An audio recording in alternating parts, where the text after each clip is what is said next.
সবচেয়ে দ্রুততম সময়ের মধ্যে এই অপরাধীকে সাজার আওতায় আনার জন্য সরকার সব ধরনের ব্যবস্থা গ্রহণ করেছে।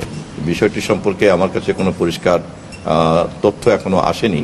গোটা জাতি গত 2-3 দিন যাবৎ আমরা রামিসার ঘটনার কারণে সকলেই আমরা অত্যন্ত বেদনা বিধুর হয়ে আছি এবং আপনারা দেখেছেন যে জাতির এই রামিসা সহ এই ধরনের শিশু কিশোররা যারা নির্যাতনের শিকার হয়েছে এ পর্যন্ত তাদের সকলের প্রতি জাতির এই স্নেহ মায়া মমতা এবং ঘটনাগুলির প্রতি শোক বেদনা ব্যক্ত করার জন্য মাননীয় প্রধানমন্ত্রী জাতির প্রতিনিধি হিসাবে ওই শোকার্ত এবং সংক্ষুব্ধ পরিবারের পাশে তিনি গিয়ে হাজির হয়েছেন এবং আপনারা এটাও খেয়াল করেছেন যে দেশের প্রচলিত আইনের মধ্যে সবচেয়ে দ্রুততম সময়ের মধ্যে এই অপরাধীকে সাজার আওতায় আনার জন্য সরকার সব ধরনের ব্যবস্থা গ্রহণ করেছে এবং সরকারের পক্ষ থেকে সংশ্লিষ্ট সকলকে বিশেষ করে সাংবাদিক ভাইদেরকেও ধন্যবাদ জানাই যে আপনারা সরকারের এই উদ্যোগ এবং জনগণের মধ্যে যে বিষয়ে ক্ষোভ আছে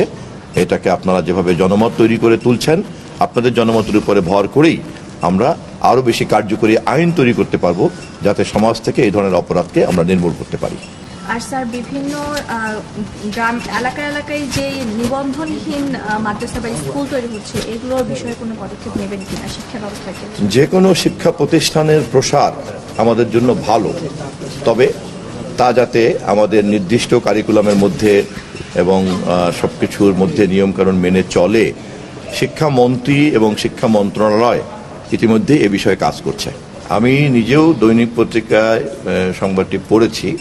বিষয়টি সম্পর্কে আমার কাছে কোনো পরিষ্কার তথ্য এখনো আসেনি এবং এ বিষয়ে সংশ্লিষ্ট মন্ত্রী স্বরাষ্ট্রমন্ত্রী ইতিমধ্যেই কথা বলেছেন, বাকি কথাও তিনি বলবেন।